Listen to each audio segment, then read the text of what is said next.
Well, here's the thing, you see. The best time to sell to someone, the perfect time to sell to someone, and this is going to disappoint a lot of people, I know, but it explains a lot of why we do what we do and in the way we do it. The perfect time to sell to someone is when they're ready to buy. It's as simple as that. Because yeah, you can egg them on a little bit. I mean, a good example might be if you're putting up your prices, you might say to people, make a general announcement. We're putting up the prices at the beginning of April, so anything you buy this month is at the old price, but then in April it's going up. And then what you will do is you'll get people, they'll buy ahead. I've done it before. There's nothing wrong with that at all. But at that point, you're still ready to buy. Now, when I just said about it, this kind of explains the way we do things and indeed the way we teach us to do it. This is why we do daily emails. This is why we do a monthly newsletter. This is why we do a daily podcast. This is why we do stuff relentlessly and repetitively. And don't worry too much about the individual performance of any given episode, email, sales letter, newsletter, or anything else. Because it's we know, say out of every 1,000 people, out of that 1,000 people who might see it every day, they don't watch everything every day. But if they did, it may be that on any given day, only 10 of them will want to buy.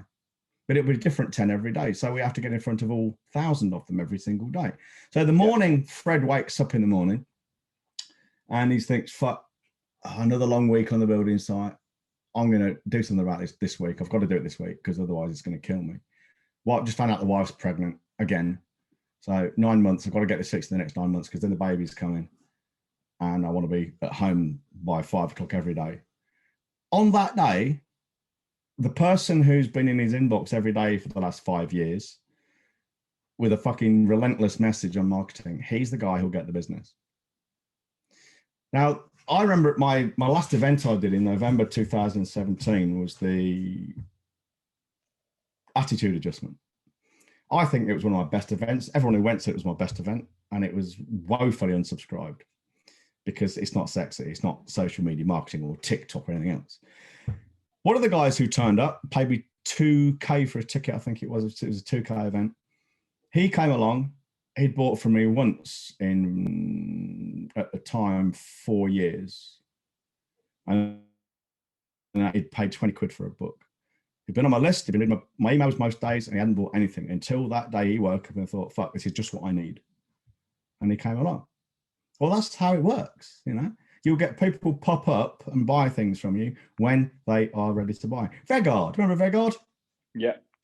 He didn't join Elite for something like 2.5 years, and he kept saying, I am going to join, but it's not ready yet. And the reason he wasn't ready was because he had a baby. Well, his wife did anyway.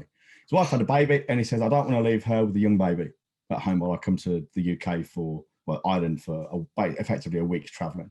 So he waited. And when he was ready, he bought.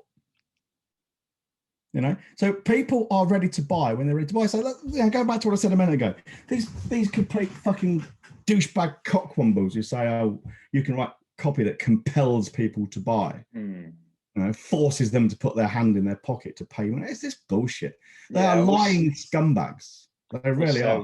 Or salesmen who are so pushy, and it's just that continuous high pressure sales with endless discounts and just lies and deceit. It's just like you don't realize what you're doing to your price, your reputation, your future sales, your refund rate. If you just wait until they're ready to buy and then you deliver a world-class sales experience, everyone wins. Yeah.